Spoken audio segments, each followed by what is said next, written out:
Welcome to Flat Earth Debate. I'm your host, Nathan Oakley, and if you are new to this channel, or you have not done so already, be sure to subscribe and hit the bell notification icon to keep up to date with the Flat Earth Debate. If you would like to support this channel, there is a super chat that runs alongside each of these shows while they are live, but most importantly, if you would like to join the debate, simply mute the page you are currently listening to, then click the link in the info box below this video to join the discussion and express your views on the shape of the Earth. There are a couple of rules in the Hangout. Number one, please don't swear. If you do, you'll be ejected, and if you are, please don't try to rejoin the stream using sock accounts. You'll be warmly welcome back on the next stream. In a moment, I'm going to transition across to the Hangout, as we do have a couple of guests who I will introduce.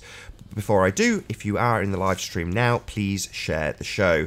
Sharing the show obviously increases the live audience, but this in turn increases the chances of a more diverse panel. So please share the show. And one last time, if you are new to the channel, or you have not done so already, be sure to subscribe and hit the bell notification icon to keep up to date with the Flat Earth Debate. With that, I'll say my first hello to Sleeping Warrior. How are you doing, Sleeping Warrior? Good morning. I is good. Had a good night's sleep last night, so I'm up, ready to go. Excellent stuff. And I don't know if you can hear us. See you there, Auntie? I am, yeah. Good to have you here, my friend. Good to have you here. So, epic day yesterday. Great presentation, you two. Well done, well done. Chris Seeley also, if he's listening. Well done to you, Chris. But how did you feel it went? Well, I slept very easy after presenting it. Yeah, I enjoyed it. I thought that Chris gave a really concise, and he made it as quick as possible. We had to make shortcuts. We couldn't show both models, like on the ball and on the flat.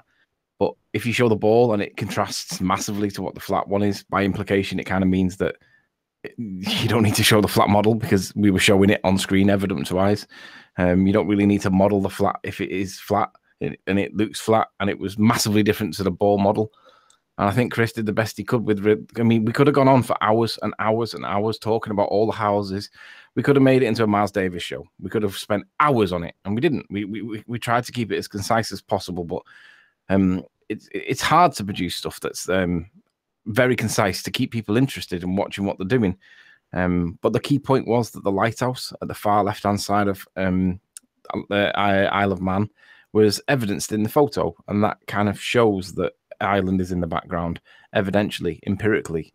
You can't go against maths if you can't go against evidence if maths tells you something else, but the evidence is contradictory.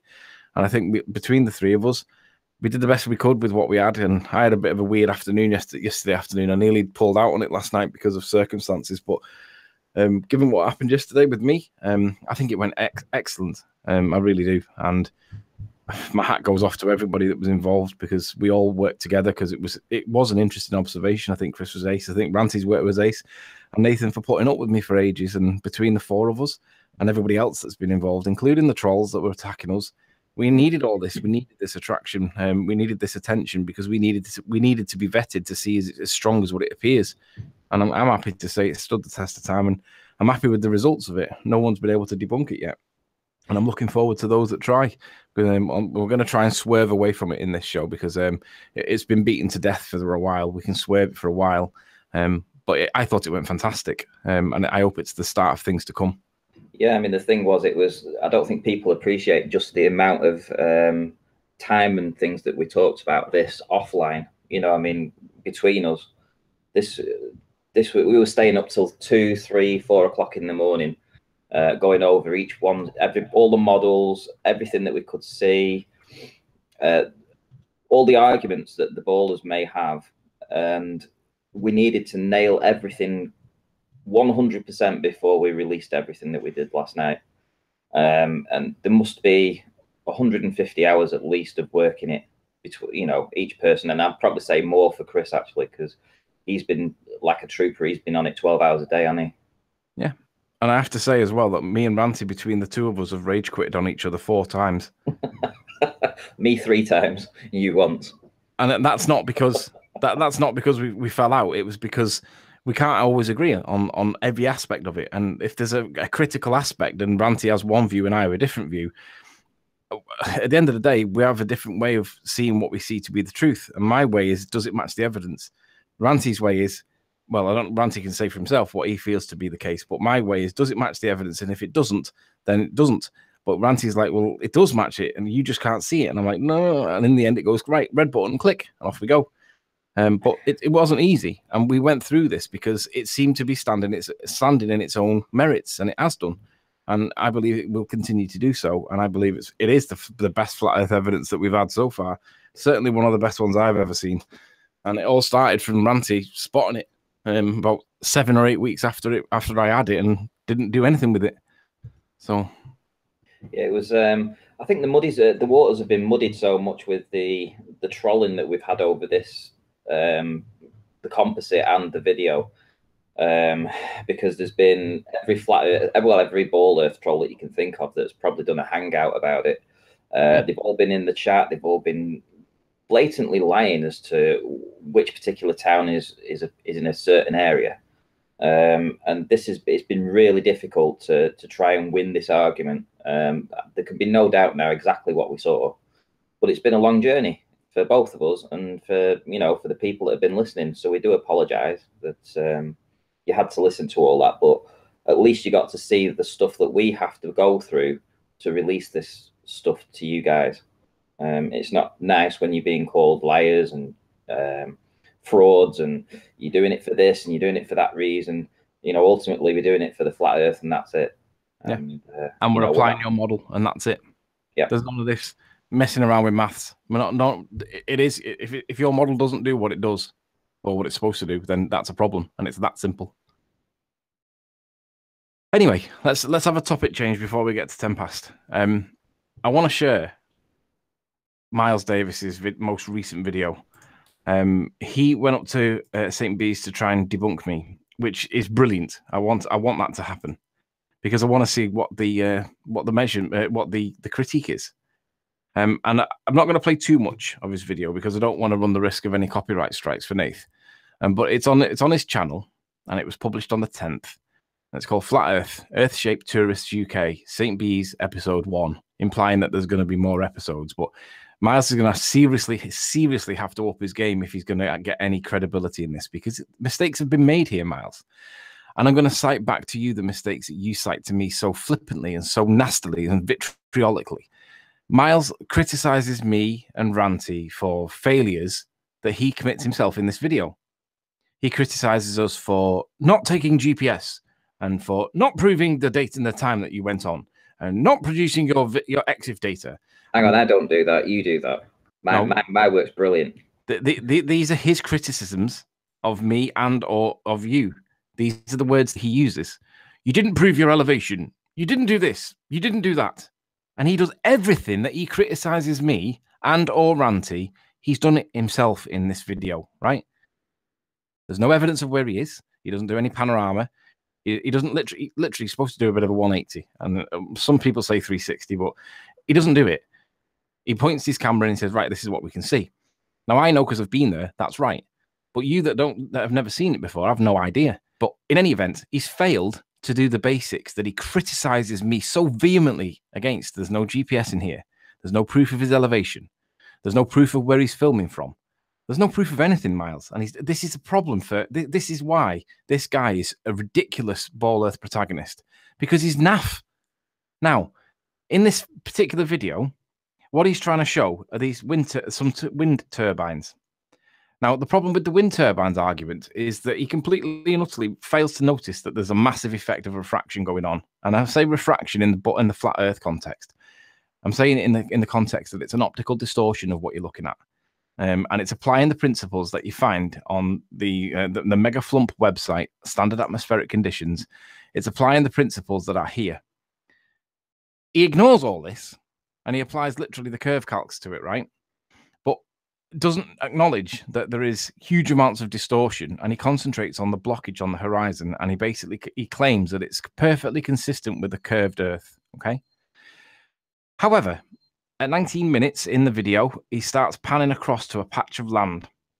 And at 19 minutes in the video, the patch of land that he's panning across to, I'll show it on Google Earth just so that you're all aware, it's from the same place in St. Bees, and he claims that he's on the car park where I was stood. right? And I know that he is because, or I believe that he is because I recognize the features. So he claims that he's on the car park in the middle point, and he's very conveniently just happened to arrive at full tide, high tide, which is the maximum obstruction that you would hope to get on a curved Earth. Okay. But I find that coincidence. I mean, yeah, you're obviously going to go at high tide if you're a ball earther, right? I didn't go at low tide. I went as the tide was on its way down and the tide was on its way back in. So it was somewhere in the middle, but he's gone at absolute high tide. And what he's showing you on screen now, I'll show you the screen in a sec, but he's showing you this cove here. And you can identify it because when you zoom in, there are some, what they called, what are they called? These pylon things, power lines, pylon things. And what he's looking, generally, he's looking at the buildings that are going around this cove. And it's really, really, really interesting that he didn't think, oh, might these be behind the curve of the Earth? And I would argue that it's an omission on his part, and he's just flippantly gone past it because he can see it, and he's never even considered it. But nonetheless, when the video gets played, I'll only play a little bit of it, but he's identifying the buildings that are peeping around here. And these buildings are around 15 miles away. Okay. Now, these buildings really should be behind the curve of the Earth, and I'll show you the maths in a sec. But Miles doesn't even think about mentioning that the curvature might be involved at such a short distance. But you can see that these buildings are literally, you can see that they are above the waterline because you can see the darkness of the land around it. Now, he flippantly goes past this because he can just see it. Didn't seem to think that it was important to consider the possibility that they might be behind the curve of the Earth. Okay, granted, he was literally looking at the turbines and he was focusing on the turbines. So you could say that he wasn't really not paying attention to this. But nonetheless, he's panned across here enough to be able to point them out and point out, you can see these houses here and you can see, and it's a massive, massive omission to fail to challenge whether or not they should be behind the curve or not. If you're a baller and you can clearly see he's looking some distance, you can clearly see that it's the case that you would at least consider this when he hasn't done it. So when we go back to the shut my door, hang on.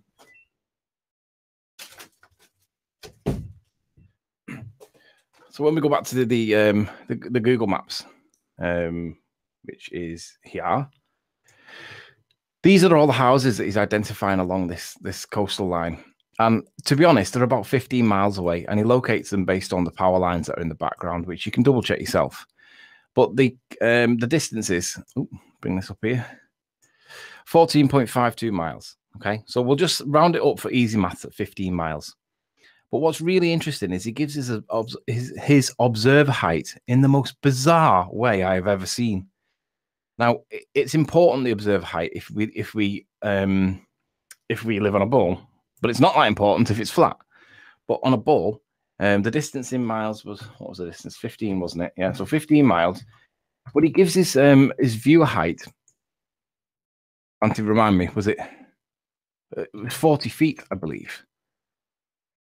12 meters, that's right. So he gives his observer height at 12 meters. But he's at high tide, and he stood on pretty much the lowest part he could get to. Now, the beach, the tide at St. Bees is pretty big. It is a high tide, and if it's a bit choppy, it'll literally come up to where these lines all stop. It'll come up to the promenade.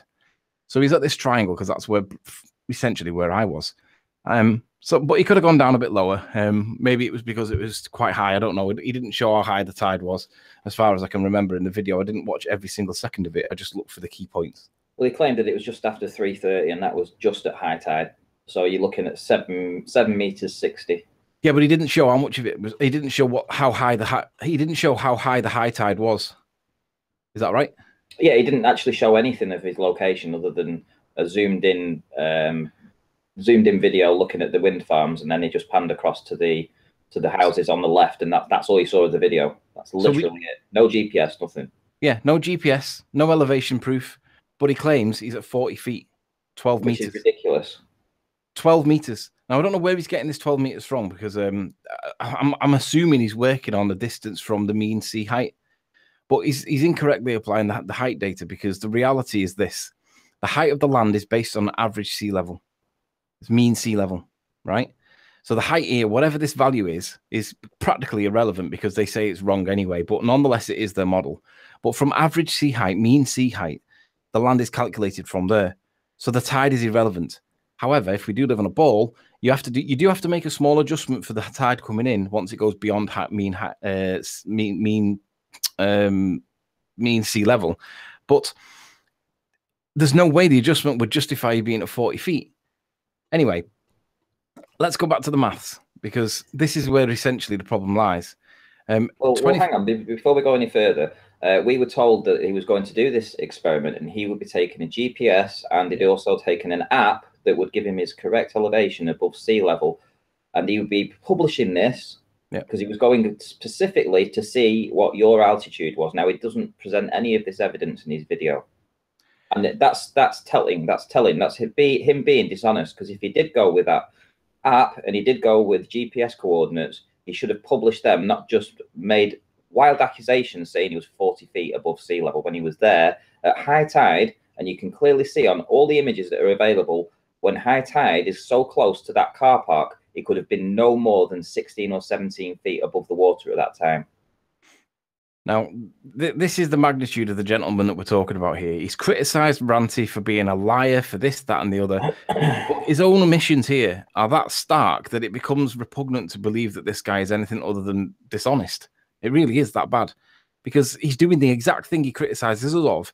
And to be honest, why did you not put that app on your phone? Why did you not prove the elevation according to the app? Because that would have put this thing to bed, wouldn't it? Whatever the elevation is, Miles, it would have proved it. Beyond, and I don't know whether it would have been accepted as proof in any event. But surely, if you'd have put your app on and it confirmed or it supported the Google Earth elevation, that would then create a bit of a problem, wouldn't it? So it can only be the case that either one of two things has happened. You've either put your app on, realized it conforms with the Google Earth, and therefore you're not going to release it, and you've had to fudge it and make it look like you just forgot. Or you did actually just forget and you were negligent. You were negligent at the thing that you were supposed to be doing to prove how great and credible you are compared to me and Ranty, and you've done no better. And I wasn't even going there to do an observation. I was going to see if I could see Blackpool Tower, but I didn't. When I realised I just couldn't see it because it was a bit murky in that particular line of sight, I realised that I weren't going to see anything that I was looking for, so I just did the pan across the horizon in any event. But in essence, I didn't go there specifically looking to do an Isle of Man thing, but you were going there to do specifically an observation. So where's your compass bearing, Miles? Where's your GPS? Well, no. He's changed it now. His observation, his video has been released to show the wind farms and all this other stuff. That wasn't the reason that he was going. Him and LK were going specifically, as we were told, not just by one person, but 3 or 4 of the ballers all said that he was going purposely to measure the height where you were. Not to do observations, to go and do height elevations. That was what we were told. Yeah. And none of this has been produced. So,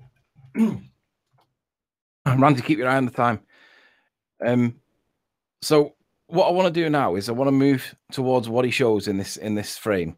And you can see the buildings, right? And they're just call it 15 miles away because they're up the coast. It varies along the coast, but you can see the buildings. At 15 miles away, that gives us some maths that we can apply. If we do live on a ball. Now, I'll be honest, Chris showed last night that we shouldn't be using this refracted hidden value. We should be using drop, the geometric drop.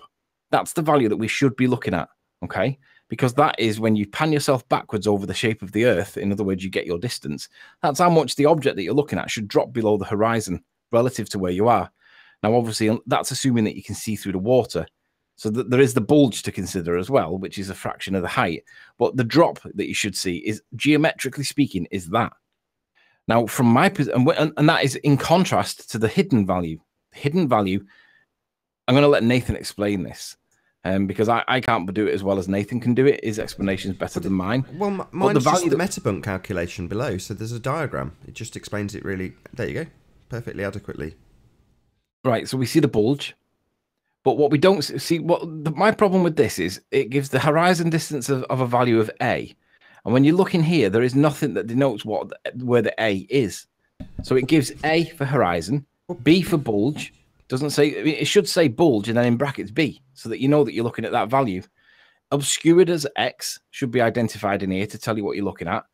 Distance being D, Nothing in there to say the distance. I know it says distance, but in brackets it should say D. The radius again should be in. We should have all this clear. And this is ridiculous. Let me have a quick bash. So at the point that you have, is it A, which is the observer position, right? According it says to A, the horizon distance. According that would be this. That would be this value, wouldn't it?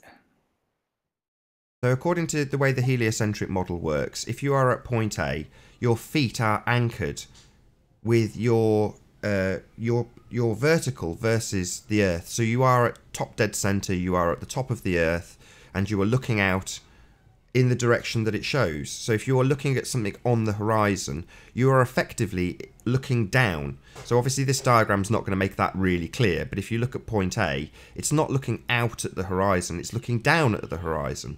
And what you have effectively done is reversed your position, so you are tilting back based on the fact that you are 90 degrees to the Earth. Everybody who is on the Earth is at the top. Therefore, to target something, you must angle down your camera to look towards first the bulge, which is the physical Earth curve wall that blocks your view. But your target, depending on distance, is going further and further around the sphere. So its observation point is pulled downwards as you are going backwards as you look at something that is across this Earth bulge. Therefore, the end figure that you end up in terms of where it is physically, geographically located on a sphere, it's the drop figure. That's how much it has dropped from your viewing position. So you can't obviously look through the curve of the Earth. That's impossible. You have to look above it. So therefore, if you're looking directly at the horizon at the minimal amount of point that you could bring that item back, if it's there, it has been brought back from the drop figure. There you go. So if it's being claimed to be a mirage, it's the drop that you look at, because it's being brought back up into that direct line of sight. So you're not really seeing the thing, you're seeing a mirage, but it's being miraged up from the drop value. Yeah. But this is why it's a bit rubbish, this thing, because if the horizon value represents this horizon distance, which it does, that A should appear in here, so that you know that A in the diagram relates to A there, but it doesn't, because this becomes a problem, not so much with the bulge, because you can see the bulge is B. But when you see drop, you'll notice in the diagram, it doesn't say the word drop, it says obscured. So it should be consistent. It should be represented with the value of X. Or is it hidden? Got a new guest. We've got Spurs. I don't know, sorry to interrupt you, Anthony. We've got Spurs. How you doing, Spurs? Can you open your mic and say a quick hello? Yeah, good afternoon. Good afternoon. Very pleased to have you here. Hi, Kimo. You right? Good morning, Spurs. Yeah, good presentation there. I'll leave you to it. Listening. Yeah. So the hidden value, whatever this number refers to, doesn't appear in here at all. And it should be denoted with a letter so that we know that the letter that's being the letter part of the diagram is what we're looking at. Now, I was always told, and it was from a particular Kiwi guy, a New Zealand guy, that the value that we always use is the hidden value. And I never challenged it because it was just what I thought everybody did. So I was always of the opinion that we just did the hidden value because that's what everybody did. And I considered it was just the accepted practice, and it had been challenged at some point, proven to be the case, and that was it. But there is nowhere on the diagram that tells you what the hidden value relates to. So I'm looking at this and I'm thinking this makes no sense because it doesn't explain it. What's the horizon dip? Well, somebody could explain it to you, but it doesn't explain it to you on here. And it's rubbish. But in any event, Chris showed last night that the drop is the value that we should be looking at, not the hidden. So all these observations that have been done over the years with this hidden value, it's complete nonsense because it makes no sense based on this diagram, based on the explanation. The drop value is this obscured value, X. That's what we should be using. So unless I've got this wrong, and Chris has got this wrong, but he demonstrated it last night on the AutoCAD, and it showed the geometric curve of the Earth, it is exact. What we see is the drop value that we should be looking at. But then you have to remember that there's a bulge in front of us, which is always smaller because the bulge is nearer to us. But essentially, that is the drop behind the curve. That's the value that we should be looking at. The bulge is the value if you're going to claim that you are looking through the wall of water, which obviously is a physical impossibility if you're on that. If you still think you're on a sphere and this is your Earth that you're looking at now in this diagram, then if you want to count the bulge figure, it means you're physically looking through water. Yeah, does that make sense? Great. Anyway, sorry, just want to introduce a couple of guests. Mr. Flat Curve, how you doing? Good to have you here. Good, thanks. Great presentation last night. Thanks, pal. Cheers. We've also got Adam. How you doing, Adam? Can you hear us? Hello. Good to have you here, Adam. Thanks for being here. Afternoon. And first of all, guys, legendary. I've got to say, mate, in terms of the detail, the effort, and the shit you guys have put up with, it's been the best flat Earth proof I've seen in terms of the sheer effort and quality of analysis, gents. So congratulations. And thanks. the success is apparent by the silence from the ballers, gents. Oh, no, it's a protest. They are still claiming sorry, that's the island. Yeah. Good to see that such morally strong people are maintaining their protest. What are they protesting? Oh, God knows. What is the protest, Nate? Do you know? They don't like the fact that the Earth is flat. What is the official one, though? Is it specific or is it generally? Oh, officially, I think I kicked one of the participants who continually made a lot of noise, and that's called for every baller to boycott the show. I think that's what their excuse was. Oh, right. So is it to do with? Is it bobbity bobbity bobbity bob? Is that the one? I don't know. I've no idea. They haven't given me any specific names of who, but apparently I ejected someone, and that's outrageous that I should have the right to eject people from my own show. Not to do with the fact that we're getting to the crescendo of one of the biggest flat Earth proofs ever, and it's like, oh right, so you're using that as the example, are you? That is the excuse, are you? Right, okay. But anyway, back to this for a sec, because I can wrap my point up in like pretty quickly. But what the point is, on this Metabunk website, and I've lost my screen now. If we did actually live on a ball and there was a bulge in the way and it would obscure these houses, the drop behind the horizon, these houses are down here somewhere, but it doesn't make it clear. We've all been told to use that refractive hidden value, and it's complete nonsense because it's a lie, Anthony. It's a mathematical. This was something that I've sent Ranty my curvature derivation, so people have got an easy formula to calculate this exact thing. And from doing that, it became apparent to me, and this is actually what we was going to discuss with Jaren on Friday. We were discussing it last night to kind of highlight what you guys are just mentioning there, which is that it's a mathematical lie. If you pull back up that picture, what you actually start to see is how they've used the ball and horizon formation to try and put horizon formation to create this bulge. But for them to draw this mathematically correct, they have to deny the existence of gravity. As the 3D CAD stuff starts to show you, if you're on the top of the ball all the time. Now that mathematics actually asks you to ignore gravity to create a bulge, which is, just so you get a picture that most people from their GCSE maths are familiar with, which is a circle with a segment, an arc cut through for you to calculate. But if you stood on the top of a ball, as you guys are saying, mathematically there never will be a bulge form because everything is below your feet. When you start to calculate like that. So would you agree then, at its most basic of levels, when I say that this horizon value that's given here, for example, is relating to this part, this horizon distance, but it gives it the value A, it should at least identify it as A, so we know that that bit relates to that. Because in not doing that, it allows this murky bit here, this hidden bit. Do you actually know what this hidden bit means? It's a cheat. Okay, so it's a lie to try and take away the significance of what you guys have demonstrated. It's actually worse, and I'll get back to that. But if you go to your diagram, go to the middle is where you have to stand. Nobody stands and looks at the ground. And if you actually draw the lines of gravity up at the blue point where you're looking to the distance, the person's either leaning backwards or they're looking at leaning forwards, or they're looking down, because the mathematical diagram that's drawn there does not represent the reality of the observations you would make if you were stood on a ball. It represents the reality of looking at a hill on a flat plane, is what that maths represents. I agree. But again, though, I make the point at its most basic level, the failure to identify the values in the thing above is a problem, because it allows this sneaky little sucker to get in here.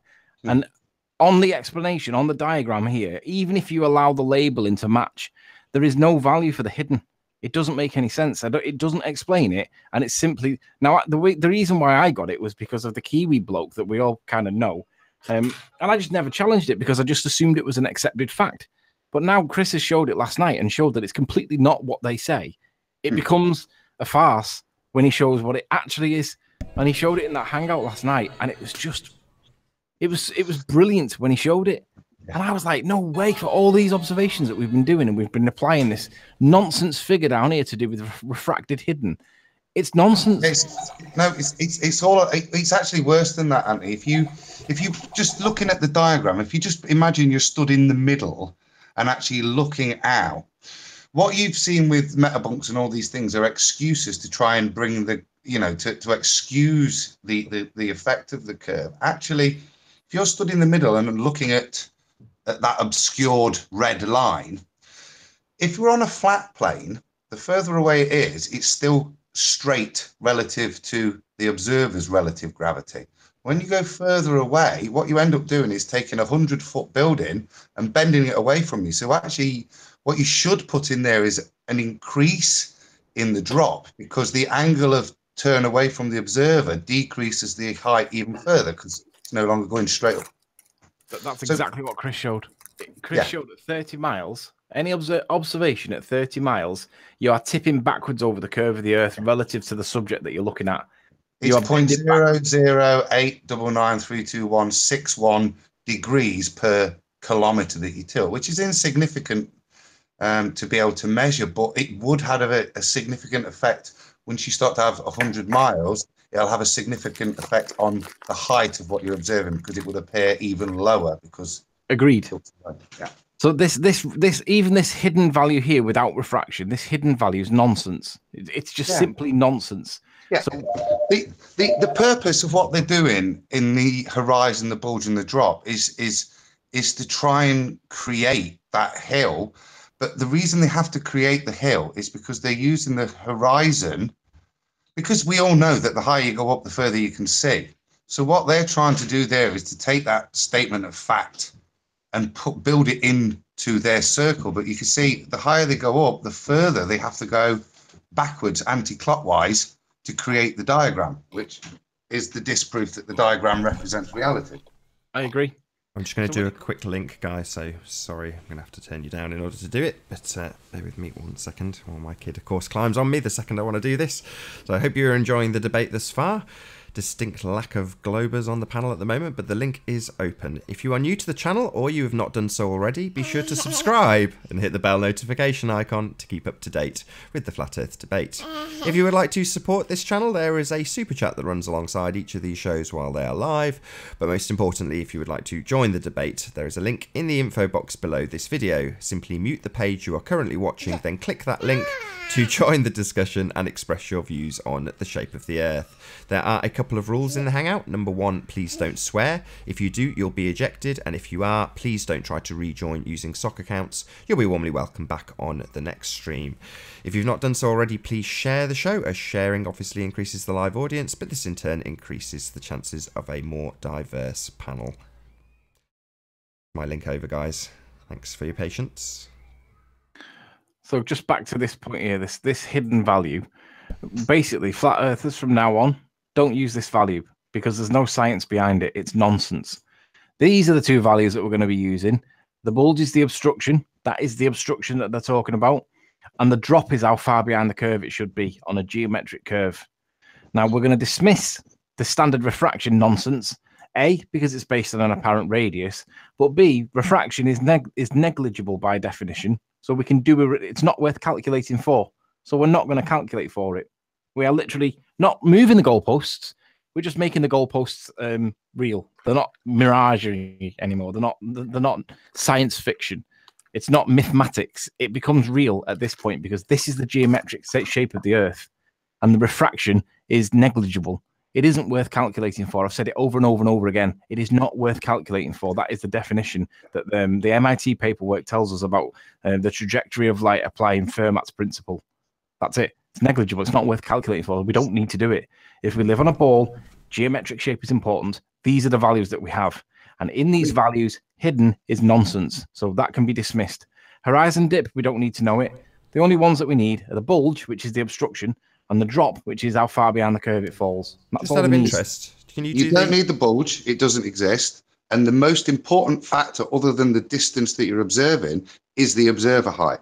If you guys want to have a look at the slideshow I sent you in terms of just basic curvature calculation, if you're standing on top of the ball, your observer height is an addition on top of the drop. Yeah, because if you're standing on top of the ball and looking 90 degrees, the higher you are, that's just extra height that whatever you're looking at will be below your feet. It's just, so if you're 100 feet up, add 100 foot to the basic curvature calculations in terms of the drop, because that's actually how you calculate it from the mathematics of reality. Not, I absolutely agree. I absolutely agree with you. It's nonsense to be talking about this refracted hidden value, and for such a long time, Ranty and I have been doing observations and applying this absolute nonsense. And it was literally the glasses were put on my eyes last night, and I could see when I watched Chris doing the documentation, the documentary part of the CAD part of the demonstration from last night. It became obvious that this was a nonsense fiction. It's science fiction rubbish. And what it's actually reflecting, this value, is the effect. It's the effect of the atmospheric block, the dirty layer of air that we see. That seems to be what we're looking at. But they're calling it the curvature of the Earth, and it's not. It's simply optical. And they seem to have found a formula that seems to make it work. But they're calling it the curve of the Earth, and it's simply not. Anyway, back to Miles for a sec. If we did live on a ball Earth, on maths, on his calculations, we're not even going to look at the refraction nonsense. That can go. But if it was the case that there was a bulge in front of us here, these houses are gone, because by his own calculations, they're 15 miles away and he's at 40 feet. The refractive hidden value, which is the value he's going to apply, which is literally nonsense. It's still got 25 feet of curve of hidden. But if you look at these houses, they're on the coast. These houses are partly obscured by the curve. But they'll argue this nonsense about bending the light and all this rubbish. But we're actually going to apply the geometric curvature, the actual curvature calcs, because these are the two values that we need to look at. So there is no bulge. That's the first thing. The drop. Well, there is no bulge, Anthony. And actually, if you take the maths that they're trying to explain as reality here, what actually happens on their calculation there is light doesn't just bend up; it bends down as well. Look. Yep. But it goes up to the peak of the bulge, it's bending up, and then it bends back down to the observer on reality in Metabunk's maths. But don't you find it interesting that you've just said that light bends up as well as down, yet Rumpus spent 25 minutes without interruption describing a fantasy about refraction, and he never once said the word up. 25 minutes telling you that light bends down, and it doesn't. It bends up, down, left, and right, according to Fermat's principle. Never once said the word up. 25 minutes. It is literally laughable. Anybody that comes on now that argues standard refraction and uses the refractive hidden value, we laugh at them because it's absolute nonsense. We apply the geometric curvature and that's it. And basically, it's that drop. That's the value that you're looking for. It should be 150 feet below the horizon. And in this case, you're seeing all the houses. So if there was a curve of the Earth, these things would be gone because they would be sitting down here somewhere. But there isn't a curve. It's flat as a pancake. So literally, my position now is to literally laugh at these idiots that that say things like, "Oh, it completely conforms to the shape of the spheroid Earth." No, the Earth's flat, you idiot. It's literally ridiculous. I thought the other good significant thing that came out of the CAD design was to show what happens to the horizon when there isn't anything to obscure it and just the ball just falls away. And that's to actually know that would have happened, but to actually have somebody who's modeled it so that the ballers can't argue with what I've known. You know what I mean? That's exactly what happened. To see how the horizon rises up for the Isle of Man, yet if you're looking out across flat ocean, it falls and falls away. I thought was fantastic because it destroys the argument of, oh, it's such a big ball, it's virtually flat. It demonstrates that, yeah, it is virtually flat, but actually that tiny little drop that you're thinking is insignificant, because it's a big ball Earth, that tiny little drop is 2 miles. Just doesn't look very much. I just want to show, I've just noticed Flamingo Boots comment in chat, and Riley's proved that they are on the coast. I'll just show you now. I'll show you where these houses sit. And we're seeing the beach, but they should be geometrically gone. So, come on. Well, this was the good thing, Anthony, that you guys, I took a bit I've been mentioning you guys on the Friday show, and it's boring. But for geeks like me, and certainly I've got a bit of legal interest as well. Like, you could listen to what you were doing to them, Andy, in terms of tying them up with specifics that weren't even, because I've not got 2 weeks and I'm thinking, I don't care whether it's X, Y, or Z. You do know it shouldn't be there, whether it's that house, or that house. Yeah. But they seem to have forgotten that. And like I say, I thought the way you went through it analytically, and particularly the way Nathan kept pulling it back, you guys didn't allow their distraction techniques. You answered each point as if it was like a court of law. And I think what you've built over the past month is the best analysed, solid case that the ballers, they can't come back. I mean, you've got the other bonuses of them having to admit now that there is no working model of the ball. Yep. The little nice bits like that. But to me, it's a proper peer review. You used the phrase last night, and I think that is exactly what you've done. But the most vicious, old school, Victorian peer review nowadays is having somebody you like say, yeah, I agree with that. Agreed. Proper scientific peer review is what I've witnessed over the past 3 or 4 weeks. People with a vested interest in you being wrong, savaging it, and you defending it to the point where they can no longer have any objection. And that's what you've achieved, is a real old school scientific peer review, guys. And yeah, I'll say it again. Why do you think they're boycotting now? They will still have an objection.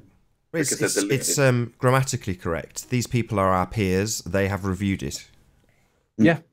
And the thing is, when you say there that we didn't allow them to distract off topic, what happens there is tactically they accuse me of being semantical with a negative connotation to it. But when they do the same thing to correctly interpret the meaning of words, they call that honest. But when I do it as a flat earther, or maybe because it's me personally, that's seen as being semantical. Now, it's a promotion over being dishonest. I'll grant them that much, but nonetheless, it's got a negative connotation to it. Yet when they do it, it becomes totally acceptable, like the likes of Jeremy did and Rumpus. It's literally farcical. So now it's literally, and right, my position on this now is I'm literally going to laugh at these Burks, because if they really think that we live on a ball when they've seen 140 miles,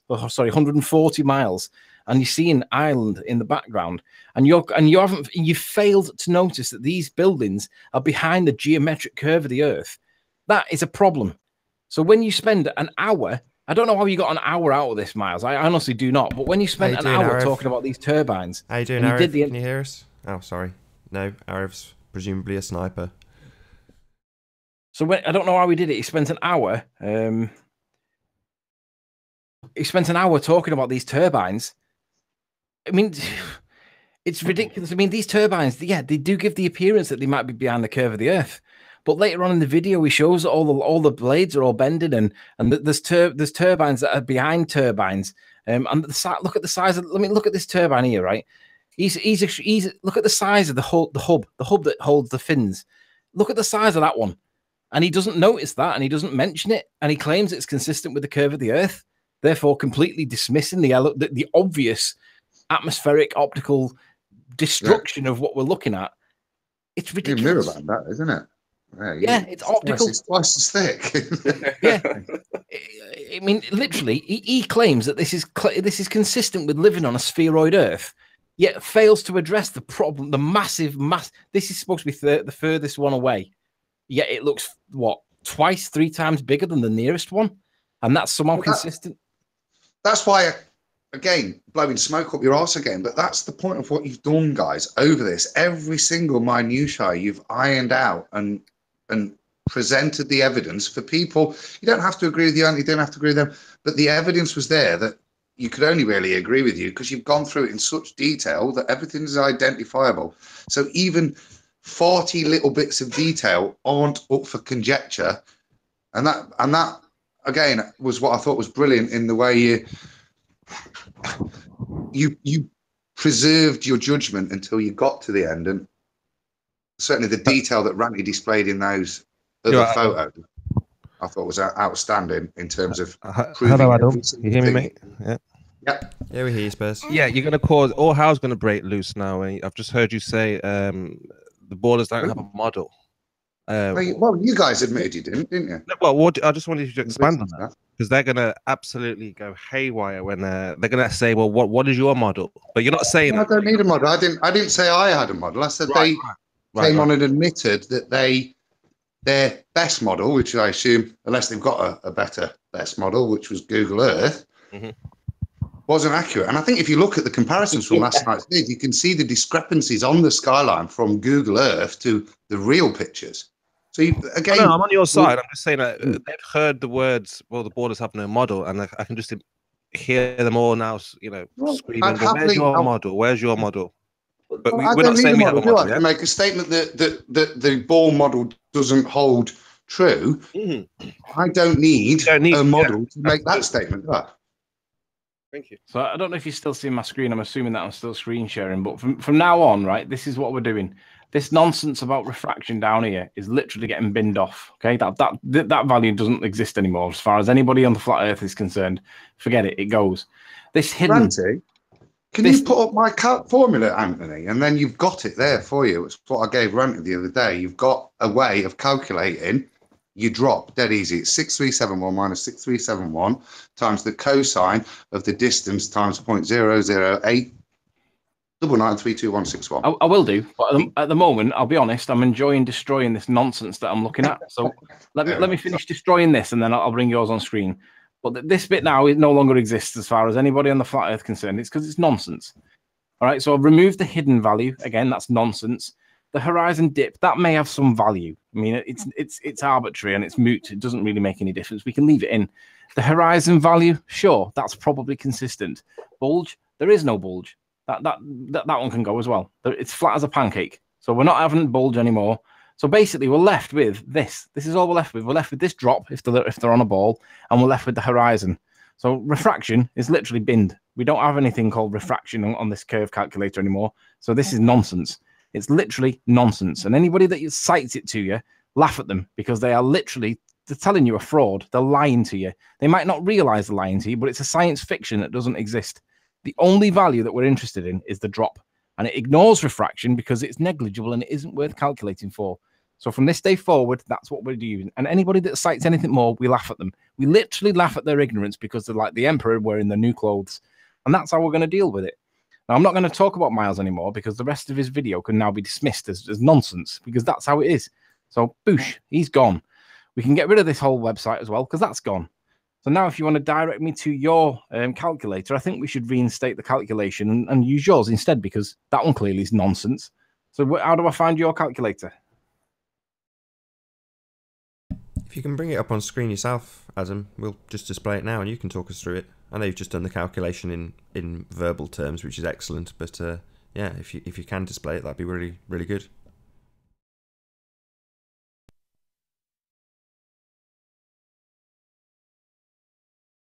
Adam, this is your moment. He's gone to get a brew. Adam, you let us that. Well, you'll have to come back and you'll have to share or he's on mute looking for it frantically. So let's not pressure him.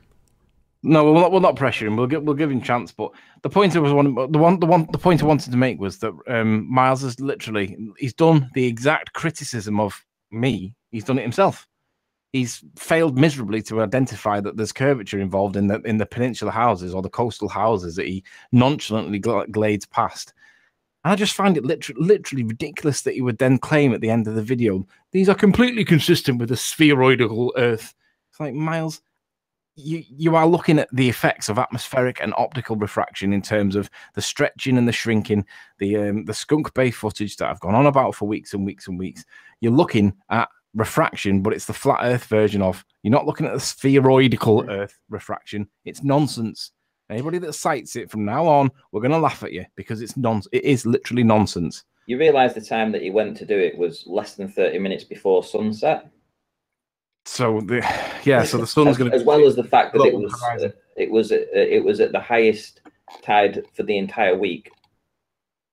Can I just as well, now that we're not really focusing on Isle of Man anymore, I want to just put it out there as an advert to everybody else that's got observations that they consider, that they've done themselves, that they consider to be strong. We've all done them. Most of us have got P900s. Why don't we use this platform to present evidence and let the ballers attack it? Because if it's good evidence and it stands the test of time, then it'll be defended and it'll be resolute. It'll stand in its own footprint, like the work that we've shown that does. Well, obviously, you've got to be prepared to put up with the nonsense that we put up with. But we'll fight it for you. We'll fight it with you, and we'll attack them back at their nonsense maths that makes no sense whatsoever on a Mickey Mouse drawing that a 5-year-old could have done in year 7 or whatever it is these days. It's nonsense. So if you've got flat Earth evidence for the P900 and you think that it supports the shape of the Earth, bring it on. Let's look at it, and we'll look at both sides of it, and we'll present it on both sides, and we'll see which one matches the evidence. And it'll always come down to refraction, and it'll always come down to non-standard refraction. This nonsense that people like Paul Voigt claim, it is not literally nonsense. But bring it on and let's talk about it. The thing that I find the most outrageous is that Miles and Alkay have been to the observer point, having been on the panel and argued with us about your observer height. Literally, they have been on the panel and discussed this issue. They've then gone and not taken GPS locations from their phone. Something that absolutely everybody on the opposing side said you should have done when you were taking these effectively tourist shots. He's there with a scientific intention, and he's not given us GPS coordinates. What? He knew exactly why he was going. Yeah, it speaks volumes, to be fair. They know that Anthony was more or less probably correct in his calculations all along, and they just don't want to present evidence that might agree with that.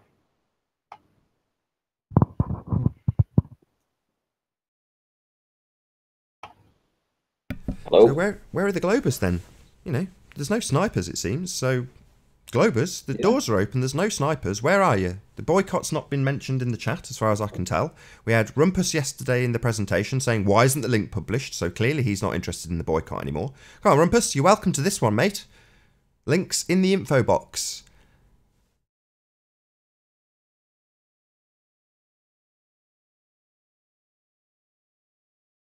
They're probably just listening in, licking the wounds, perhaps.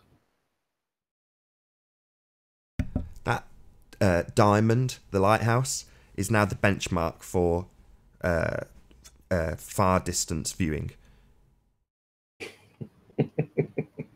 I couldn't believe it when we found it, though. It was just superb. I mean, that, for all the people who said, why aren't you seeing to the shore / why aren't you seeing to the beach, that lighthouse is at, what is it, 25 feet, the elevation of the ground it sits on? It's not very high. It's right on. It's on the lowlands, isn't it? On the very edge of the isle. So can't be that high. Very, very, very low to the ground, and yeah. But it's 51 miles away. It's 51 miles, yeah, 51 miles.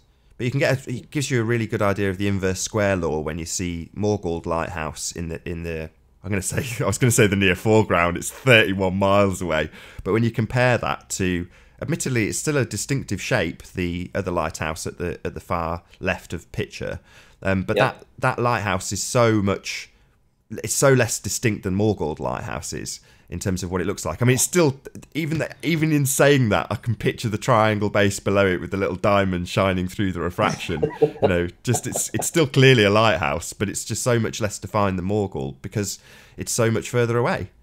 The inverse square rule does still apply.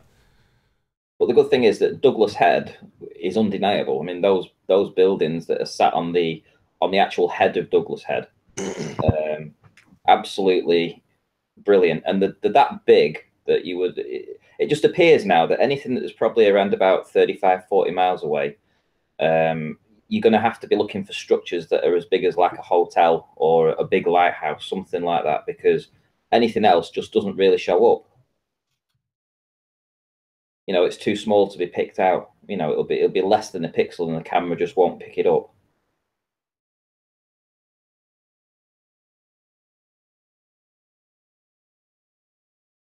Somebody in the chat. Randy, I've emailed that presentation to you guys again.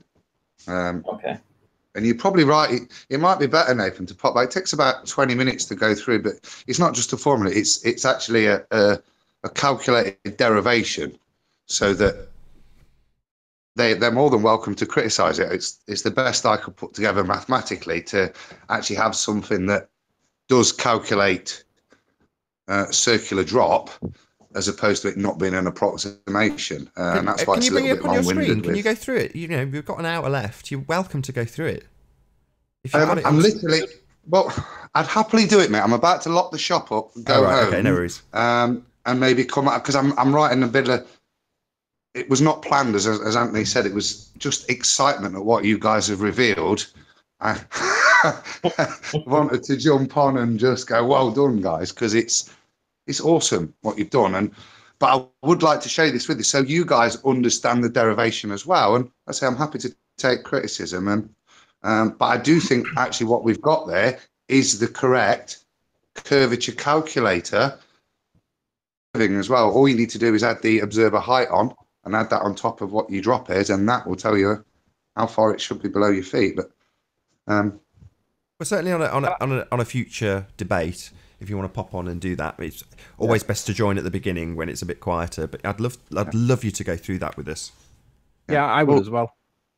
I'll need a computer as well to share with you. You see, so when you're in a good position to do so, or if not, I mean, if necessary, I'm more than happy to do other shows. You know, I'll do one debate a day from now on. But you know, Gary John wants to do a video with me about the UK conference, and you know, there's various other things that I'll do, the interviews included. But if you wanted to go through that on like a half-an-hour video, that would be my pleasure to sit and just listen to you go through it on a separate show. So I'm more than happy to do that with you. We'll just have to make arrangements, because I know for a fact that if we do it in this format, you might get interrupted. So yeah, you know, it's one of those. Yeah. Well, I'm happy to take criticism for it. It's maths. It's talking about the shape of a ball and how you can use trig to calculate it. So it's either right or wrong. It doesn't prove or disprove the Earth, but we've checked every tons of them, and it works, and it's accurate. It's accurate to however many decimal places you want to take it. So, like I say, I think moving forward, now you've established that the Metabunk data is incorrect in its representation of reality. Hopefully this one does, and it provides people with an easy way of calculating without having to trust the website that you can't see what the calculation is. It would be nice for you to get a calculator, a physical calculator that we can put together, and people can go to a website and put the values in. And we'll push it on a spreadsheet for you. I've done it actually as a spreadsheet, so you can just input it in there and it'll work it out. But it is, as long as you've got this is the point, as long as you've got a scientific calculator that you press the cosine button, you can do it on the fly yourself. That's the only point of any real mathematical requirement, is pressing the cosine button. Adam, can I just ask you, you said that you were locking up the shop, yeah? You're finishing for the day, yeah? Yeah. Did you put your special poncho boots on? Because we all need to wear special poncho boots if we're walking around all this curvature that we're told that we live on. Because apparently there's that much curvature on our poncho on our Earth that we need special poncho boots. So I just wondering if you had your poncho boots on today. Well, I've got magnetic ones, yeah, because it's magic, 2 miles. As long as you've not got flat sole shoes on, because flats don't work on a ball, especially poncho ones, because the ball that we live on, according to the poncho ones, are tiny. So just making sure you had your special poncho boots on, that was all. So we have approximately 1 hour left on this live stream. If you wanted to join the panel, simply mute the page you are currently watching, then click the link in the info box below this video. If you would like to support this channel, there is a super chat that runs alongside the show. And most importantly, if you do join the panel, please don't swear. If you do, you'll be ejected. And if you are, please don't try to rejoin the stream using sock accounts. You'll be warmly welcome back on the next stream. If you've not done so already, please share the show, as sharing increases the live audience, and this in turn increases the chances of a more diverse panel. And if you've not done so already, please subscribe and hit the bell notification icon to keep up to date with the Flat Earth debate. As I say, there is approximately 1 hour left on this live stream. Whilst we're being nice and polite to each other, could I extend the invitation to you guys to tomorrow? We'd actually got quite a big, we're part of Iron Realm, which is the best flat Earth show nobody's ever heard of, which I always remember, Anthony, when I got on Jamie Brown a while ago, and then I dropped off. I always remember you going, I've got to be honest, I've never heard of it. I've been on Iron Realm Media. I go in your chat and say hello. Oh, thank you. Yeah. So it was just tomorrow night. We've got Jaron back on to discuss. 2 weeks ago, I had him on to present the, and we've got him coming back on again tomorrow to feed it back to us what his thoughts were. But frankly, what you guys have produced is bigger and better than that. I just wonder, it might be if you've got a bit, to maybe pop in, and as one of the things we were going to discuss with you, and maybe you guys jump in as well, and kind of let's try and spread this across the Atlantic. I know we've managed to get Bob listening to you. We discussed on Globus this week, but I thought it might be nice if you guys we have a popped new in. guest. You want to introduce, or because like yeah, I'll just answer Adam first. Yes, I'd love to. Simple answer. How you doing, Nichios? Can you hear us? Nichio Snows? Have they dropped? Maybe. Yeah, they've dropped. Try and rejoin Nichios. I don't think there's any snipers about. Could be wrong. Don't think so though. But Nichios could be the sniper though. No, could be. Yeah, just get rid of Nichio Snows if you're in the back chat. Anyway. Yeah, you have to emphasise, if they do want to come on the chat, they need to speak straight away. Yeah, speak immediately, or I'll probably end up sniping you. But yeah, I'd love to, Adam. I mean, that sounds wonderful. And, you know, Jaren is an excellent conversationalist and a brilliant flat earth researcher. So, yeah, it's always great to hear that Jaren's out doing the rounds. And the fact that he's been on your show is amazing. I've not seen that. I will, because, yeah, I like to hear what he's got to say. But, yeah, brilliant. Well, if you want a bit of an explanation, there was the Christmas show, 22nd, where he didn't turn up, just left us hanging. But in that one, I actually go through all the maths. And then 2 weeks ago is the one where he's on and testing it. And like I say, he's going to come back this week and give us a bit of an appraisal, I hope, and just have some other chat. Specified. But like I say, I think what you guys have done is way and above and the best topic of the day to discuss with them. So it is. And to be honest, it needs to be pushed around so that everybody gets to see it. And even if they don't agree with it, we encourage and invite them to come and challenge it, because I mean, if I've done 20 shows, I've done 50. You know what I mean? I'll stand my ground and I'll say, look, where's I was just about to say, you can take this to any lecture, any conference, any professor. They can't argue with it now. None of these ballers want to even attempt. And I saw this anyway. I said, this is why the boycott. This is how they must know more about, you know, the shape than they let on. It's no coincidence that they've all of them have decided to back out just before the big announcement. So yeah, I love it. I think it's the best advert that could possibly have happened.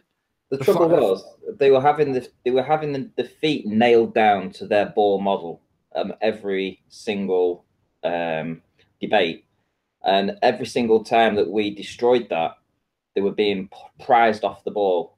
So they were telling them now that the Google Earth doesn't actually match.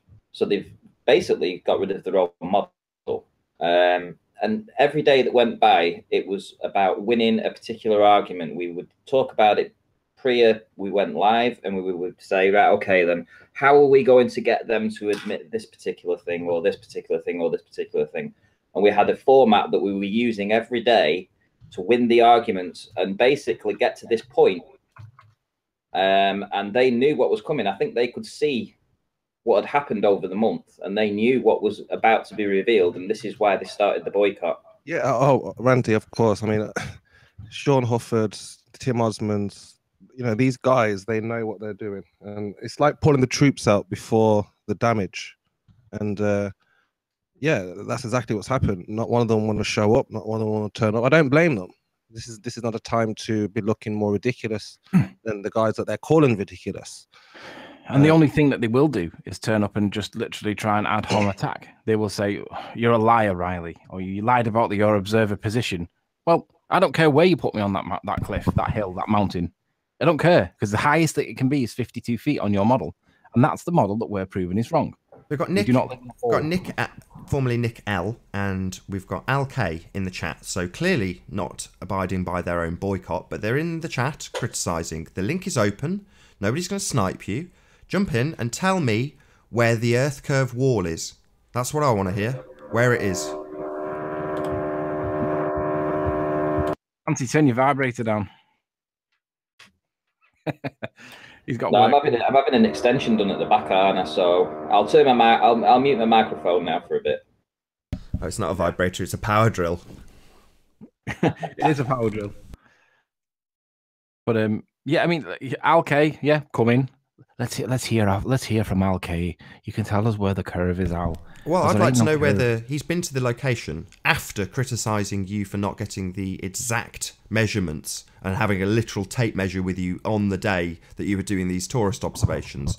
Now, these are not tourist observations that you've done, Al. You've gone there with the intention of debunking what we have presented. So let's see the GPS coordinates for that hill. Save us the trouble. You've gone up there. You've spent the tank of petrol. Presumably you're not an idiot, and you have listened to your own criticisms and taken something to get the GPS coordinates. I want to see them. I want to see proof that that's where you were. I think that Miles and Al went down there and they saw Island. I think they have everything. They have all the things. No, they couldn't have saw it. They couldn't have seen Island. Well, this is why they're not coming on. They've seen something that they don't want. No, it's the other way around. Something has scared them. No, it's the other way around. I seen a little snippet of what they could see of Isle of Man. Yeah, they didn't show all of what they. I know, but what I'm saying is, I can tell by what they showed that they didn't have the visibility that I had, and therefore, it's not that they saw Ireland; it's that they didn't see the Isle of Man on the right. Alkay is denying. He says, "I have never spoke about Isle of Man." This is the guy who went and made the observation. The same observation is now claiming he's never spoken about it. I kid you not. He's accusing me of lying and saying he's never spoken about it. Well, unbelievable, Alkay. Unbelievable. This is the guy making the observation. Yeah, I think by doing the observation, Al, that by definition is observing and commenting about it. Even if it's passively done, it's still observing about it, Al. You've gone there and done to try and debunk me. You've gone there and you haven't debunked me, have you, Al? And that in itself is talking about it in some way, because you'd have had a conversation with Miles in the car all the way up there and you'd have absolutely derailed me. But when you got there and you couldn't see that floating land to the right, that's a problem, Al. And I've asked you to produce what you did see, and you haven't done it. Here's a sniper now. Be careful now. Oh, he's got away with it. We're all going to get sniped. Damn it. So we may as well join back on Skype.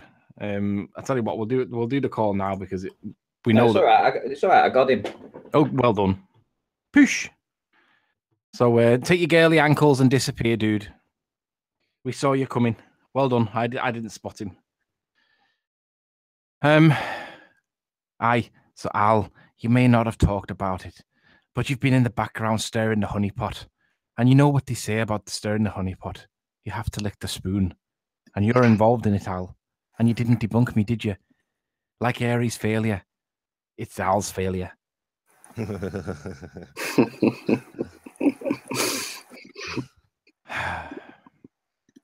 Anyway. So... right, paper explanator, the guy that can't do angular size. He says, what does he say? Oh, I've lost it. What did paper explanator just say? I need to pop my chat out because it's going too fast. Where's the bottom third of the CN tower? No refraction, remember?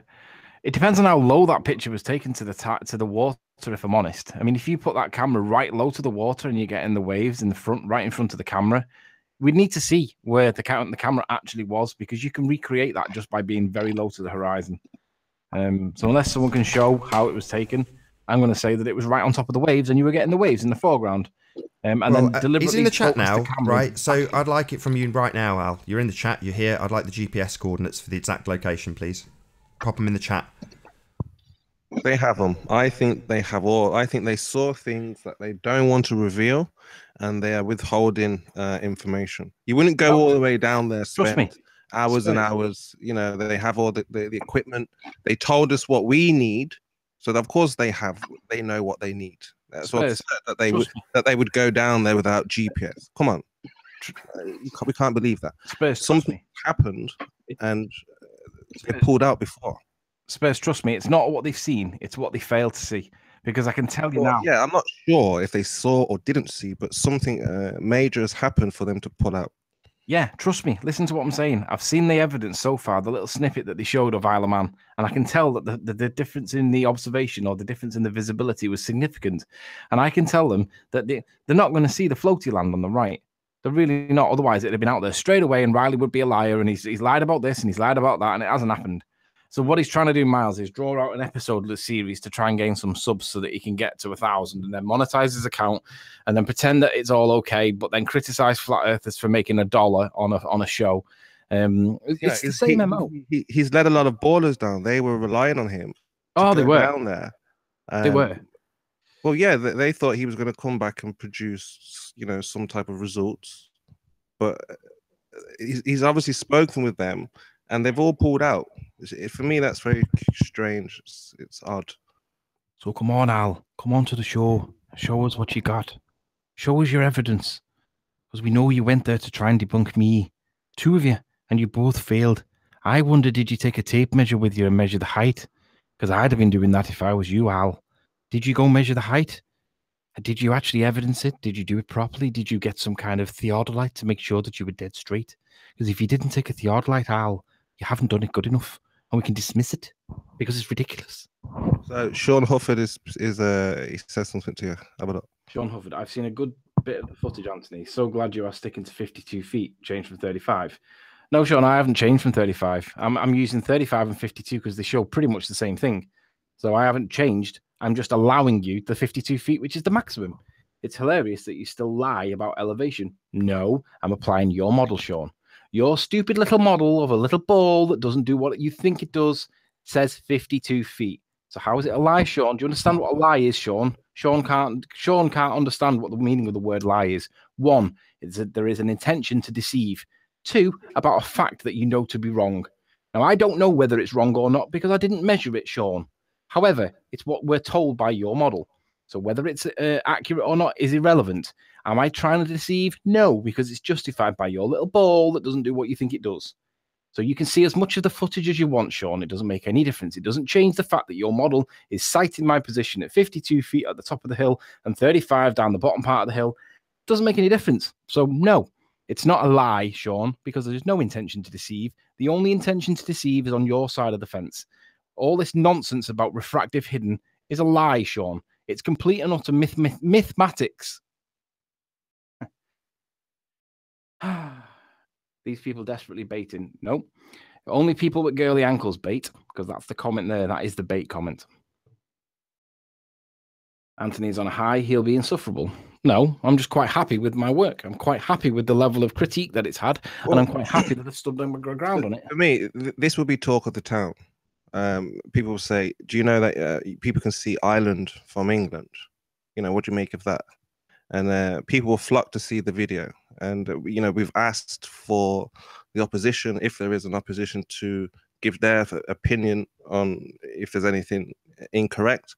But they've all pulled out before you even presented it. And now you've presented it, they still are in retreat mode. So we're probably going to see the likes of Sean Hufford with a video later on explaining, you know, what you've done wrong and just basically trying to discredit what you've done. But that's pointless because he's here now. He has an opportunity. Paper Explanator, you are welcome to join the panel and tell us all of these nonsense distractions rather than addressing why there is not an earth curve wall blocking our view of the items we see on the Isle of Man. You seem to be focusing on the fact that there aren't enough other people whistleblowing rather than addressing this problem. So Paper Explanator, clearly you're not boycotting the show and the link is open to you. So stop being a keyboard warrior, get on the panel and tell us why there is not an earth wall in the way of our... Sorry, come here, chicken. In the way of our view, rather than being a keyboard warrior. And the other thing I'd like to address there with Sean just fails here completely because he says, I had Chris Monk base his model on my lie about elevation. Actually, Chris Monk based his model on your ball earth model. If you'd have watched the show, you'd have seen that he was demonstrating your model and how it fails. He wasn't demonstrating the flat earth model, Sean. He was demonstrating the ball earth. Ranty demonstrated the flat earth. Chris Monk based his model on your model, not on my elevation, Sean, on your model. And he showed how it didn't match the evidence. So you've got your facts wrong again, Sean. Precise, or are you just lying? The elevations were from a LiDAR map. You know, they were scanned from a plane and they're used for military applications. If you want to question the LiDAR map, go question the military. No, but in any event, he's saying that it was based on my lie about elevation. It wasn't. It was based on his model, which has got nothing to do with my lie about elevation. It's got everything to do with your claim of being at 35 or 52 feet at the elevation that I was at. So it doesn't matter whether I lied about it. I applied your model, Sean. But guess what? The second bit. Footage shows where you were and its height. You're busted. No, Sean, I'm not busted, because even if it comes back in at 100 feet, A, you need 2 miles. B, I didn't measure it. I relied on your model. And C, doesn't represent me in any way. It represents the badness of your own model. So bring it on. Produce the evidence and let's see how wrong your model is. Because it's not proving me wrong, Sean. It's proving your stupid little bally model. Have you got girly ankles as well? Because everybody seems to have girly ankles at the minute. Yeah, and maybe that was missed by some of the audience. What the purpose of what Chris did was to demonstrate how the ball model fails, and he did it excellently, because he incorporated all of the refractive hidden mathematics. He had all the lines up, he demonstrated it, he made it very clear what he was doing. It's obviously been lost on people like Sean, but your model failed. It failed completely to replicate the observation, and the observation is consistent with a flat Earth. But when modelled using a sphere that you claim it is, it completely fell apart. Like, not just a little bit, totally and utterly failed. The Earth's not a sphere, and that was admirably demonstrated by Chris Monk yesterday using real-world observations, and the mathematics you claim is our world. It's not. It's a fail. It's a fail.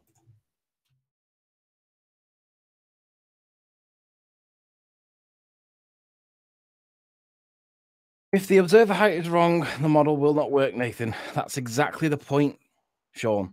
If the observer height is wrong, and you're claiming, your own protagonists are claiming that my observer height was wrong, the model will not work. I'm demonstrating that your model does not work. I am not demonstrating that I am exactly at 35 feet or 52 feet. I'm just showing that your model does not and is not working. I don't think Sean understands the point of what the I don't think he understands what a flat earther's point is. He needs to go and watch number 107 and listen to all of the Globers tell us exactly how wrong Google Earth is. This was the point they stepped out. Essentially, when we had them on the ropes having to tell us how broken their model was, that's when they left. So you want to listen to how broken Google is, go listen to your own kind tell you.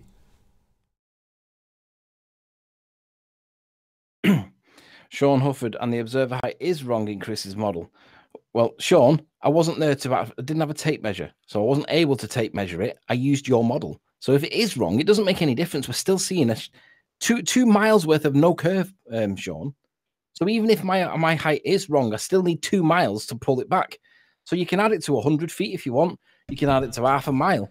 You can add it to a mile. We're still ain't seeing that land. Got a new guest. I'm not going to give 2 miles. How much do you want me to bend the rules? How are you doing, new guest? It was a sniper. Sniper. It was a yeah, sniper. the only trouble is, Nate, if you block off the icons, we can't see whether they leave straight away or not. Sure. But if I don't block off the icons, potentially they could play pornography in them.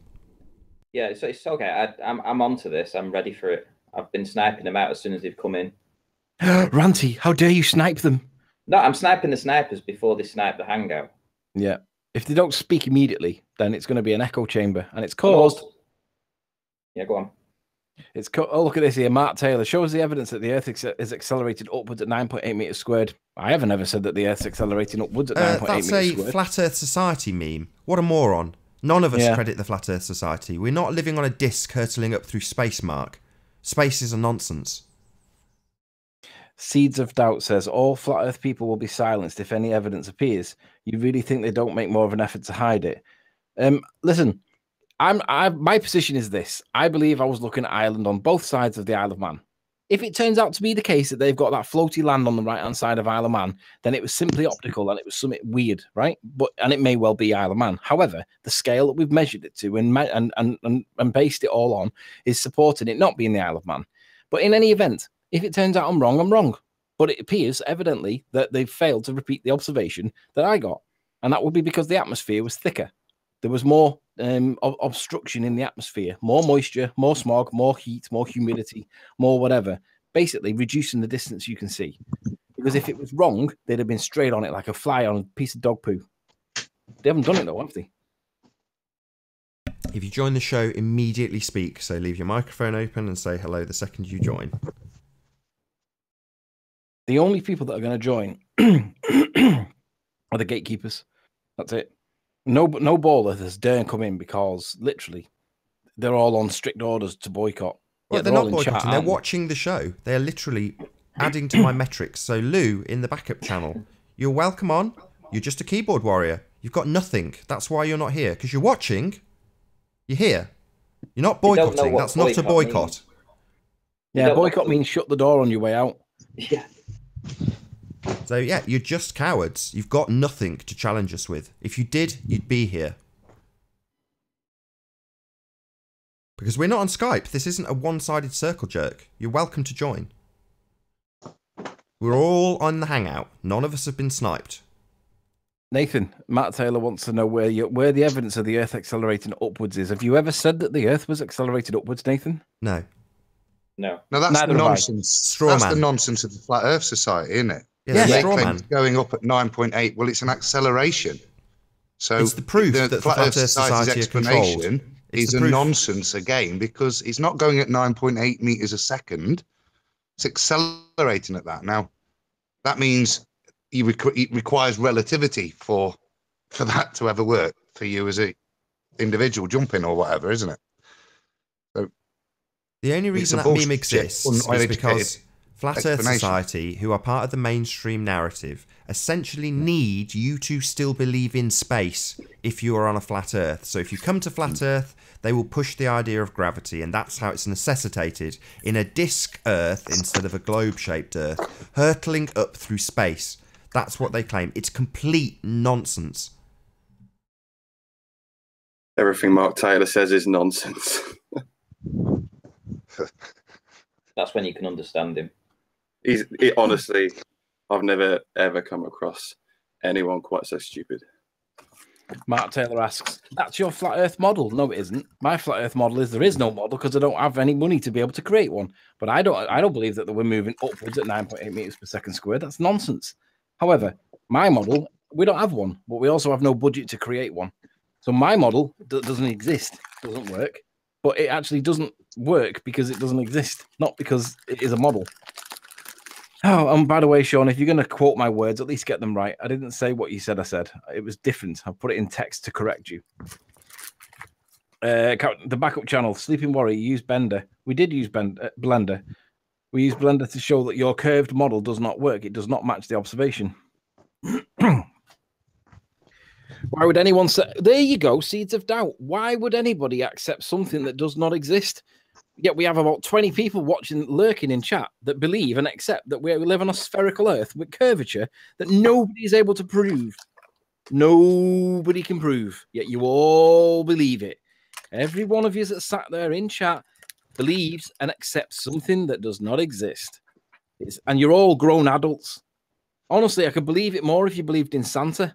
Because at least when you believe in Santa, you've got plausible deniability. But you're all adults. Why are you believing stuff that doesn't exist? Santa don't exist? Apparently not. I've never seen real Santa. I keep seeing 3 Santas every time I go to the Trafford Centre. Mark Taylor's looking down at your belly. I'm one of them eating all the mince pies. It's in my belly. Blackpool Tower is closer than Ireland, and you couldn't see Blackpool Tower. Yeah, but it's also a lot smaller. You know, inverse square law, perspective. Things get smaller as they go away. Blackpool Tower's only 400. Can I chip in on that one? Because when you first did these observations, we discussed that, and it's been discussed with skyscrapers and that. And whilst angular resolution would postulate that you're getting a reduction in height, so those big cliffs look really small. But also, it's not just the height that angular resolution is applied to; it's the width. Correct. So if you apply that, how thin would Blackpool Tower be? The only way you're going to see Blackpool Tower is if it's got the lights on, and you'll see the lights, but you will never be able to observe the width of Blackpool Tower from that distance. And I did plan on going there to try and get the lights, but when I saw it was that far away and that small, and when I tried to go up there at night time and focus in on the black of night, the P900 will not focus in on the black of night when it's that far away. It looks for it, but it's looking in amongst the black against different shades of black, and it doesn't know what you're looking for. So unless you know exactly where you're looking at, and even bearings aren't accurate enough, I know roughly where I'm looking at based on the topography of the land. I must interject here, because what they're trying to say is that the observation that you did about the Isle of Man is irrelevant simply because you couldn't see Blackpool Tower. And I completely disagree with that, because we have evidence that you've actually seen Ireland. Whether or not you actually saw Blackpool Tower in a different location at a different time is completely irrelevant. That evidence stands on its own. The Isle of Man evidence is proof enough. And do you know what's even more? Don't get distracted with that Blackpool Tower stuff. Whether you went to go and try and film that or not, it makes no difference. What you did see was Ireland at 145 miles away, and that's it. And the other thing, if I go and see my mum, right, and she's not in, and my dad's there, it doesn't mean I didn't see my dad. It just means my mum weren't there at that time. I couldn't see my mum. It doesn't indicate what you do see. It's a negative argument, isn't it? Again. Well, yeah, I like distract. I like it when I like it when they say things like, "Oh, well, Soundly shows lovely the shape of the Earth," and then you realise that Soundly's observation is at 16 miles. 16 miles, what? And you claim that's the curvature of the Earth. Are you ridiculous? Tiny Earth. I've replicated that, dude. For Ranty, I did it out of Lego. And the curve. He did. Well, 16 miles out of 140 miles, which is the Isle of Man observation, and the island observation is 11.4% of the distance that we did ours at. So imagine the curvature that we would see. And Soundy seems to get it all the time in that swamp donkey the area that he's in. And we're seeing it all the time, apparently. And I'm thinking to myself, well, maybe there is something geological there that we can't explain very easy. It is in a swamp area. It is in a sump. It's in the bottom of a, whatever you want to call it. And it's considered to be Pontchartrain Basin. It's not called Lake Pontchartrain, but that area is called the Basin. So it's like, maybe he is getting something weird there to explain what he sees. But it's 10% of the distance that we're talking about here. And yet you morons think that somehow the curvature of the Earth is evidence and completely negate the argument and dismiss out instantly the fact that it's atmospheric and optical. And you believe and worship King Soundly based on 16 miles. 16 miles. I can piss further than that, guys. Nathan, I'm going to jump off and come. I'm at home now. So I'll jump off, get on my PC, and I'll show you the Soundly replications I've done with a bit of Lego on my tabletop. And my mobile phone to give the same effect of what Soundly's doing. So I'll jump off and come straight back in if that's all right. Yeah. Alex Quent. Cool. Anthony is going to try and debunk Soundly's careful research. 16 miles is all you need. You don't need anything more than Soundly's own. I mean, Soundly proved that light bends up as well as down when he did his 8 lanterns on 8 posts. I mean, that in itself proves that light bends up as well as down, yet he always shows it as bending down. So he's basically contradicted his own observation by that, which he claims wasn't the results, but it was enough results that we ever needed to see. Paul, the stupid physicist. If you see an island, then where is the lowland of Isle of Man? Paul, did you not? Where is the lowland of Isle of Man? Did you not watch the hangout last night, Paul? We showed it. It was evidenced in the hangout last night. If you didn't see it, Paul, go back and watch it. We showed the lowland of Isle of Man, evidenced in the evidence that you've got a copy of, and you could find it yourself. Ah, Paul, another fail. Huh? Pete Shea, you're not coming in? Got Adam with us now. Do you want to let us know when you're ready and I'll present you? Yeah, you'll have to bear with me. Yeah, no worries. Just let us know. I don't want to show the Hangouts. Let me just move the screen so I can hide that bit in Doesn't matter. Doesn't matter. The Hangout link is published. Oh, okay. Yeah, that point, Morgan. Okay, so if I just, can you see what I've got to do? Go to share screen. If it's a program when you click share screens, there's 2 tabs. One is application window and one is screen. So just pick the application window tab and then pick whatever it is you want to share. Do you want to address Paul in chat? Paul Voigt, the self-proclaimed physicist. Well, I'm not because my kid's banging around. School teacher, by the way. Can you see his comment, Nath? I can, but my kid's playing with bricks, so it's quite noisy here. You go ahead. Oh, right, okay. Paul Voigt says, if you're seeing Ireland, Anthony, then why can't you see the tall mountains to the left? Paul, have you even looked at the evidence? That's exactly what we're looking at, you Burke. Oh, Anthony, another fail. No, Paul. Just another lie from another baller that doesn't know the difference between truth and fiction. You're a nonsense person, Paul. You're a self-proclaimed physicist that knows all the sums, probably, but probably you're actually a high school teacher and no more. You don't realize that what you're looking at is optical. It's totally and utterly the consequence of looking through dirty air, and you think it's the curve of the Earth. Paul, you're a nonsense, Paul. And when you start, it's glorious when you get cornered because you go, as if you haven't heard the question and you know damn well that you're cornered. You've done it twice now.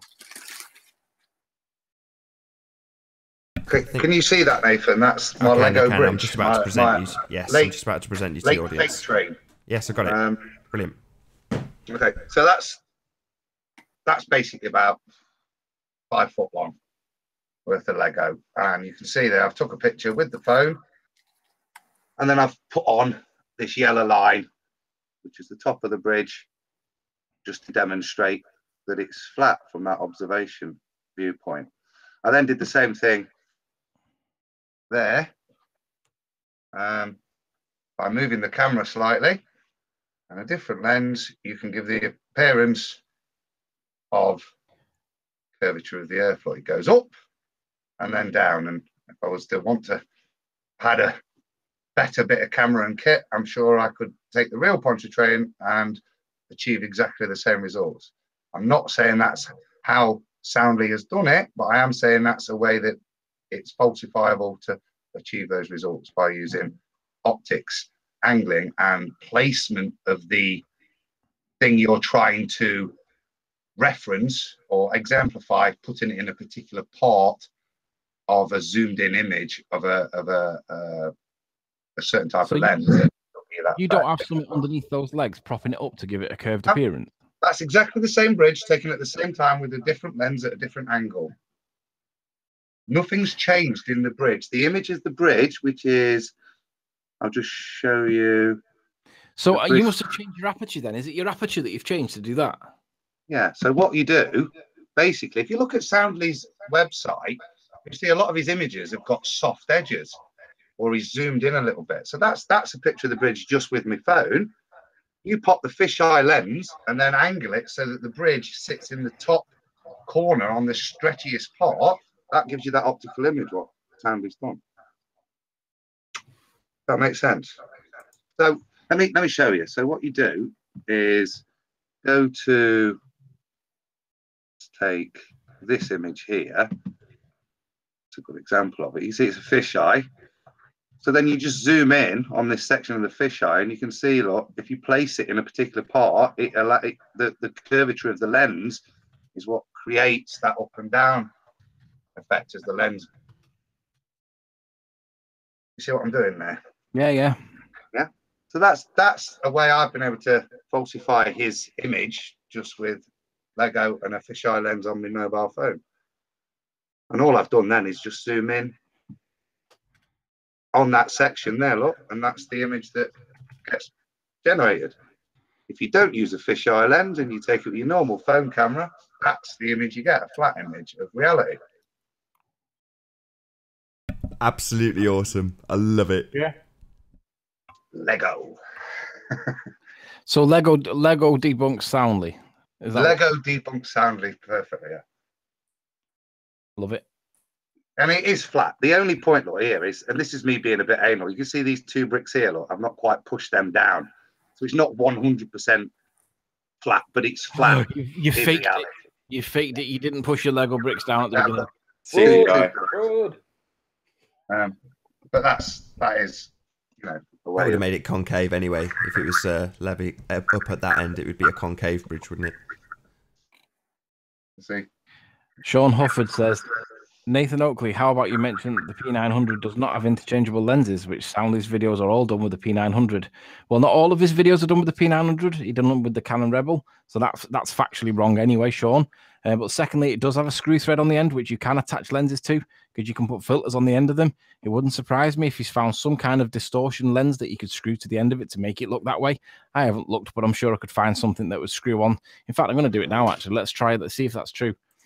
Let's see if we can find something. Stick a lens on the end of your P900. I could do that with mine. Stick a fisheye on it. Put some cling film on the end of it. I've got a fisheye lens for my iPhone, just clips on, and there's various different fisheye lenses that you can literally just stick onto any random phone. So if you can do it with a bloody phone, I'm pretty sure you can do it with a £300 camera. No, he's right to say that you can't take the lens off on the P900, but he's incorrect to say that you can't put attachments on the other end of it. And you can. You can put on the other end of it. It's got a screw thread. You can put a solar filter on it. So it wouldn't surprise me if Soundly's found a little bit of trick photography, because he seems to have the only P900 camera that shows special curvature. Nobody else seems to get that, only him. And it only seems to be there. So it's either something geological in his area or it's something weird with his camera. But in any event, you can put attachments on the P900, Sean. So factually, again, you've got your facts wrong. How many more facts do you want to get wrong, Sean?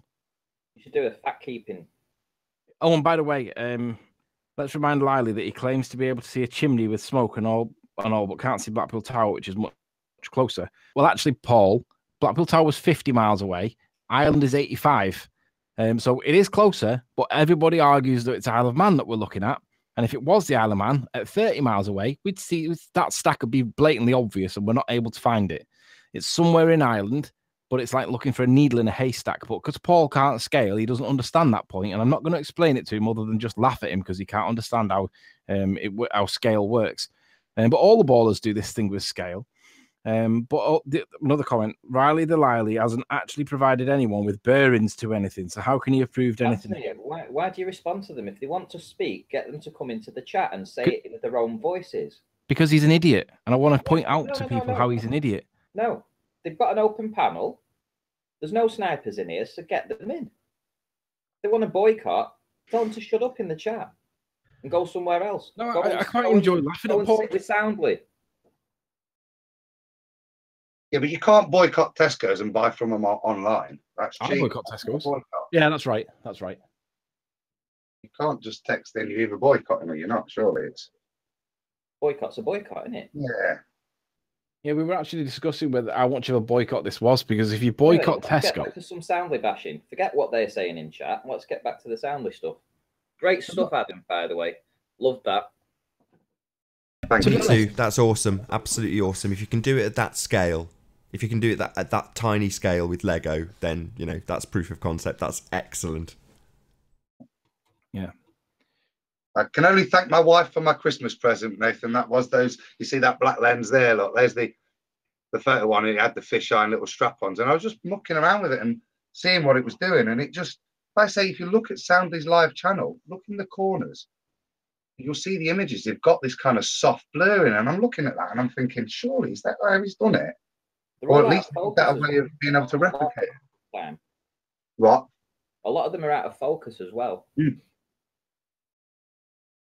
is very hard to focus it because, like I say, what you're trying to do is the camera. Hold on, we've got a new guest. Bear with me, Adam. We've got Negator X here. How are you doing, Negator? Can you hear us? You're gonna have to say something, or I'm gonna kick you. Did he jump off? No, he's still here, but he's not saying anything, so he's going to get ejected because you need to say hello.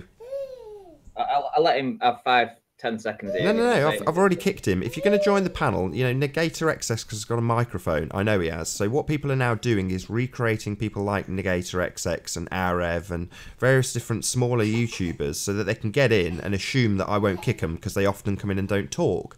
Well, you know, if you don't want to come in and talk, there's no point in being here.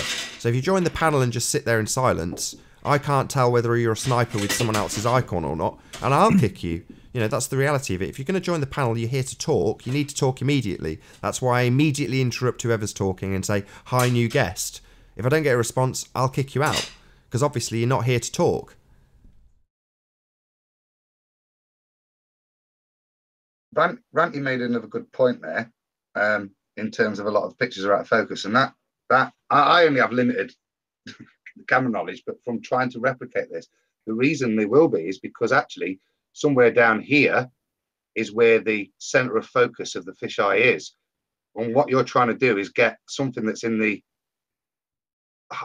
upper part of the lens into focus, but the camera's always trying to focus this part down here. So that's why this is so blurry and the camera looks a bit ropey, is because actually this is the edge of the fisheye, and actually the center of the lens is round here. Well, it's probably around here somewhere. That's why this is more focused here, look, but as you get down and down, you're getting right to the edge of the fisheye lens here, which is why it's all blurry and Richard Bailey, do you want to speak? Perfect. Yeah, He's joined with his everybody. camera on. Couldn't be a better guest. Thank you for joining with your camera on. You don't have to keep it on though if you don't want to, Richard. But good to have you No, here. that's fine. I'm not. I'm just pleased about the outcome you all made. I was looking at Shouty's clip last night. His art. Is it a roadway going over a river? You want to see that? No. Oh, you mean Well, Soundly? You mean Soundly? Yeah, that's the one. Yeah, that's the guy. Yeah, and I couldn't help but think it was a composite. There are that many of these things. It almost looked like 100 of these damn towers, you know, and it had been like cut and pasted together. I just found it quite amusing that. Well, we actually have an explanation for why it looks like there are so many towers in Soundly's observation with the towers. I'm not going to paraphrase it, but what I will say is that at some point we need to get Chris back on with his model and demonstrate why it is that there appears to be so many pylons, way more than what there actually is in real world. Yeah. There is an actual flat Earth explanation for that, and nobody will expect it. But he was playing around with optics and mirrors and lenses and stuff, and he's realised that there's something else going on that nobody's realised, and at some point we need to let him show it. And now, whilst there's a sabbatical on, it might be the case that he should come on and show that because he'll get a chance to speak. Yeah, that'd be good. Yeah, I would like there definitely is an explanation for it, and it's a mind blowing. But to be honest, I don't think it's something that we would be able to use against them because I don't think they would even realise it themselves. But when he come on, Anthony, stop hogging the mic. Let him speak a bit. Sorry, I don't think they want to. I don't think they want to address it. I mean, when you've got such vehement views about something, it's very hard to change your way of thinking, isn't it? Yeah, that's called cognitive dissonance. Sorry to do this, guys. I'm sorry to interrupt the conversation. Sorry to interrupt. That's when you agree with both sides of an argument, you know. and you can't sorry to interrupt you, Richard. Just 1 second. So we've got Negator XX in the audience. Sorry, Richard. Bear with me. Sorry, we've got Negator XX, and I've just kicked him out because he didn't get his mic open quick enough, and he has gone back in chat and said, "Look, my daughter muted me. I'm sorry." But what he's claiming is, let's just actually read his comment word for word. Because I was saying, how can you? He's saying it's not a fisheye, and I said, well, how can you debunk that claim? And he says because presumably Soundly's images don't hump in the center of frame, which is where a fisheye humps and where the Legos humped. Now, correct me if I'm wrong, Adam, but you said that you cropped it at the top of the image as opposed to the center of the image. Is that correct? Yeah. Let me go to one of the images that I've taken, and you'll see where I've cropped it from in relation to that. It's there you go, look. You can see the center of the frame is there, look.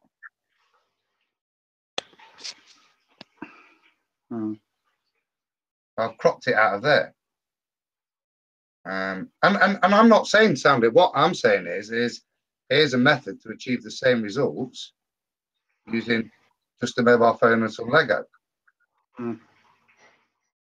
What was the lens that you used to make it bend like that? It's literally just one of those screw-on fisheye lenses that you put onto your, well, mine's a Samsung, but onto a smartphone. I wonder if you can get a 67 millimeter fisheye. There you go. You can buy a 67 millimeter, which is the size for the P900 round adapter for the camera. And they call it an underwater camera 200 millimeter fisheye wide angle lens dome. Oh, this might be worth showing. Let me put this on, Nathan, and see what you think. So I stop. Pardon? There you go, I've stopped. Right, so let me just show this and tell me what you think. I mean, I literally I started doing it before, but then got sidetracked. But the P900 has a 67. That won't be rich. It's just sniping. That won't be rich. And if that is the real Rich, if you send me a message on Skype, Rich, I can sort it out so that you come back in. But if it's not, I've got Rich on Skype. If he wanted to join, he'd have sent me a message. Yeah. Right. So the lens here, it wouldn't surprise me if he spent 75 quid and he's bought something like this. Nikon underwater camera, 200 millimeter fisheye wide angle lens, dome port case shade cover. round adapter for camera. This optical fisheye lens is a multifunction lens designed for fisheye or wide-angle lenses. It can be attached to, let's see what it can attach to. All kinds of waterproof DSLR ILDC cases with a 67mm lens, I'll say. Yeah, there's the adapter ring on the back.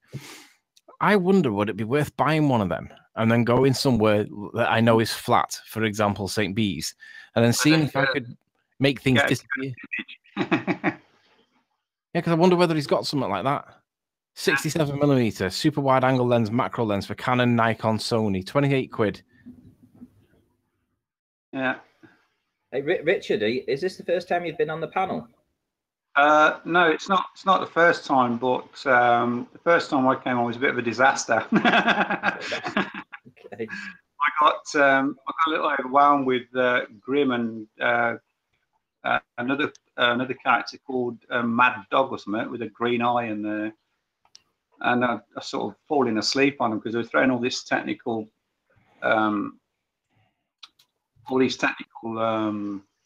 theories at me. And basically, he was showing me a ball because he was saying, "Oh, you understand that the Earth's a ball, a globe, you know?" And I started off debating whether the Earth was a globe or an oblique spheroid or pear-shaped, as Neil deGrasse Tyson was describing it in one of his talks. And it occurred to me that it couldn't possibly be a globe because if it is spinning, then you've got centrifugal forces acting upon it, and it's pulling everything out towards the equator. Correct. So it's not going to be a globe. So then you've got an oblique spheroid.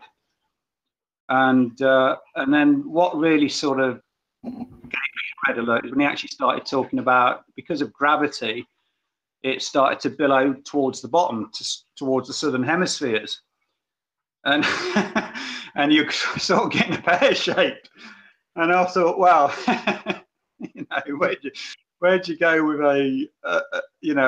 this rock that's both it's a globe, it's an oblique spheroid, and it's pear shaped, you know, and at best I could only resolve that it could be a oblique spheroid if it was in fact a globe, you know, a sphere spinning around, and I just found that really sort of impossible to reconcile, because the problem is if you accept gravity as a real phenomenon, then gravity is pulling everything towards the center. So gravity is spread evenly, it's pulling everything evenly toward it. So how can you have a pear-shaped planet? See what I mean? Because it's spinning on its axis of 23.6 degrees off the vertical. So you know, Antonio's done a nice diagram on that, how centrifugal force is opposes gravity, yeah, on the globe based on the point of rotation. And yeah, you've also got centripetal, which is pulling it back in. So it's as it's spinning, it's both contracting and expanding. So it's a bit like, you know, it's a bit like a rubber band, you know, because of the forces acting upon it in theory, but it's being pulled and it's being compressed and contracted. So you know, so are we also being compressed? And you know, do you see what I mean? Because if it's a phenomenon, then everything works both ways. It don't just work one way, but everything's got a counterpart to it, if you see what I mean. Well, the good thing about the boycott that they've been doing is that it's allowing people like yourself to join the panel and take that step and actually click the link and come in and get your voice heard. Because up until this point, I could guarantee that there would be 9 ballers in here. You wouldn't be able to get in. Yeah. I've been watching it regularly, and the thing that finalised it for me is when they started talking about refraction. When the Isle of Man? Yeah. Was that Well, as soon as they started talking about that, and effectively what they were saying was they were literally humping that lighthouse over the curve of the Earth, over 900 feet of curvature, over 50 miles, and that's just impossible. You not only got that, but if you think about it, if you're 50 miles away from that lighthouse, and you are on a curved Earth, not only is it dropping, but it's also arcing away from you. If you see what I mean, because you're on a compound, so it shouldn't even be upright. It should be sort of, as you look at it, it should almost be like it's tilting away from you. Yeah, like 11, pointing to 11 o'clock, perhaps.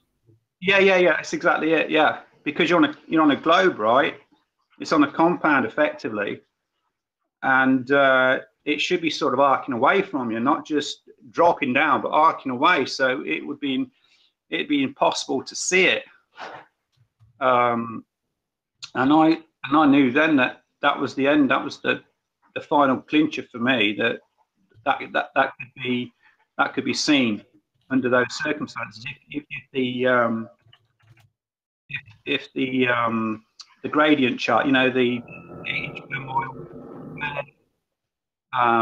graph works, then there's obviously a huge contradiction between what we're observing and what we're being told is fact. Yeah. Does that make sense, or am I waffling too much? No, I agree. I agree with you. It's got to the point where it becomes blatantly obvious that the lies, the fantasy, the nonsense that these people have got to push our way to try and persuade us not to believe what we're looking at, and it's all illusion. It becomes Paul literally believes that with enough zoom and a clear enough day, you could see your own arse in a telescope. Yeah, well, you can't, because if you have line of sight, which is what cameras generally work from, I can't see how it can follow the curve of the Earth. It can only literally just zoom out, So effectively, if you had the zoom ability, you just simply zoom out into space, wouldn't you? Yeah. Because if you've got a curvature on the Earth, as it's falling away and you're zooming out, you're just zooming out into space, aren't you? Well, they say refraction bends. That's precisely what you'd see. Yeah. So you'd just be looking into space. So you can't have shit being humped over huge chasms of distance and curvature with refraction. Jesus Christ. Sorry to interrupt, guys. We've got Lou again, and sorry to interrupt, guys. Sorry, we've got Lou on the panel, or was on the panel until he decided to boycott the show and then become a keyboard warrior from chat, who claims we can't see past the hump of water he thinks is there. We can't see past the horizon. He can't seem to cognitively process that we do see these lighthouses, Lou. We can see them. The horizon is not blocking our view, Lou. Maybe you'd like to come on the panel and actually challenge it rather than just spew nonsense. Don't bother bringing Lou on. He's an idiot. He is an idiot. He thinks there's an obstruction. He thinks correct. There is no hump in the way of water obscuring your view if you're on a ball viewing it. Everything is below your feet, because that maths model shows that they are changing the direction of gravity and moving you back. Yeah, they're falsifying the model, the graphical representation of what you're observing, to create a hump. The hump isn't there because it is below your feet. It's been alluded to. All you're going to do is look out into space. That's the maths that needs drawing, that actually moves out in a straight line, and everything curves starting at your feet below. Yeah, but that's what we've just been working out this week, isn't it? This is what we've been getting to, and so technically, yes, he is correct, but ultimately, it's more in akin now with the flat Earth than it is with the ball Earth. That his ball model is saying that you shouldn't be able to see that, and this is what he can't understand. We've got about 5 minutes left on this broadcast, just so you know. You gotta sort of look at it from their point of view. That's what they believe. Yeah, but you got to look at it from our point of view, and we demand evidence that proves it to be true. That's right. You're presenting what is observable. Yeah. And now what they're doing is they're saying, well, we've got the maths to bear this out, right? But what they're not doing is they're not actually going out there and really soaking up what they see around them. But they're Richard, not really taking it in. Richard, their position is having the maths explains it is like when I say to you, if Richard has 2 ice creams and I have 2 ice creams, how many ice creams are there? And I can see in your hand you have no ice creams, and you can see in my hand I have no ice creams. So the math says that you've got 4, but the reality says there ain't no ice creams. So having the maths to explain stuff doesn't mean it's true. That's right. But it works for them. You've got to remember it works for them. I would say that represents a flat plane observation with a mountain in the middle. That's the maths that they've drawn, is flat plane observation with a mountain, or their hump, as they call it. That's what they're creating, is a hill on a flat plane. And they use how the horizon changes to generate the bit of maths for that. But none of that maths relates to reality on a ball. It relates to reality on a flat plane with a hill between the observer and the point being viewed. But the thing is that you've also, I saw a very interesting post a couple of days ago about the AE map and how it was used in World War II to guide bombing raids. I don't know if anyone saw that, but I found that very interesting, that they actually, the Air Forces at the time were actually using the AE map to guide them on their bombing runs. You imagine hundreds of planes, I mean, hundreds of bombers, you know, in formation, following a flat map to its destination. Yeah, I don't mean to interrupt here, but I just need to interject. Paul claims that we can't see Ramsey. Can you, Nathan Oakley? But it's closer than Ireland. It's a whole city. No, it's not, Paul. It doesn't have a cathedral, so it's a town. Let's just get that bit factually correct, Paul. It doesn't have its own cathedral. By definition, it's a town. It's not a city. It's a town. But you can see a chimney in Ireland with smoke coming out of it. Well, so you've seen the video, right, Paul? But you refuse to accept. So you've dismissed the evidence that the lighthouse is evident in the evidence that you've got a copy of, and it shows the bottom peninsula of Isle of Man, and you've dismissed it. Yet claiming in chat right now that we can't see the lowlands of Isle of Man. How dishonest of you, Paul. How dishonest of you to dismiss that when you've got the evidence that proves it to be true. You're a fraud, Paul. You're a faker. You're a fraud. You might as well rebrand yourself as, let's think of other frauds common in history. Soundly, maybe. Go with anything you want. You're a liar, Soundly. Fraud. Paul, damn it. Yeah, but are they frauds and dishonest, or are they just simply relaying what they believe to be true? You've got to remember, you're talking about vehement points of view which are like cast in stone. Yeah, I think that the likes of GeoStreamer is that indoctrinated by the system that he probably genuinely believes it. I think that Paper Explanator probably does as well. Yeah, why wouldn't you believe that? I think Sean Hufford genuinely believes it. He played a role in the army to do with satellite communications, so he probably does believe it. But I realise that Slice Barkane, he clearly is intelligent enough to work it out. He demonstrates CAD, and he knows if he can demonstrate CAD and CAD drawings and stuff, he knows that we are not living on a ball. He knows that it's something else, and it appears to be flat. But I don't believe for a moment that he honestly believes it. But there are people that do believe it. Paul probably believes it. He's probably indoctrinated with his high school teaching. But in any event, most people believe it, which is why most people in NASA, for example, will never blow the whistle because they believe it. But there's only 1 or 2 people in the upper epsilons of NASA, etc., that would actually realize that the Earth that we live on is not what they're telling us. And there's a massive absence of evidence. Like, why don't they show a rocket taking off and just leave the camera showing backwards all the way? They never do it. Never do it. They never spin the ISS camera around and show like all the 360 degree. And even if they did, I wouldn't believe it if they saw me, because we know that the ISS is some kind of underwater tank thing. They do have a an underwater training facility, yeah, for sure. I mean that exists. I mean, I do have a problem with. I mean, I can go out on a clear night and I can look up and I can see what I think's the stars, and then I can put on the news and look at and the guy's reading the weather and they're showing you the globe, you know, and above the globe you've got the night. There's no stars there. About 20 seconds and I'm going to end this show. So You can round out your point. You've got about 20 seconds. And that kind of makes me wonder, you know, why would you kind of leave that out, you know? And with that, I'm going to say, first and foremost, a huge, massive, enormous thank you to all of the live audience for tuning in and sharing this debate. If you've not done so already, be sure to subscribe, comment, and like this video. I've been Nathan Oakley, and I'll see you all in the next one.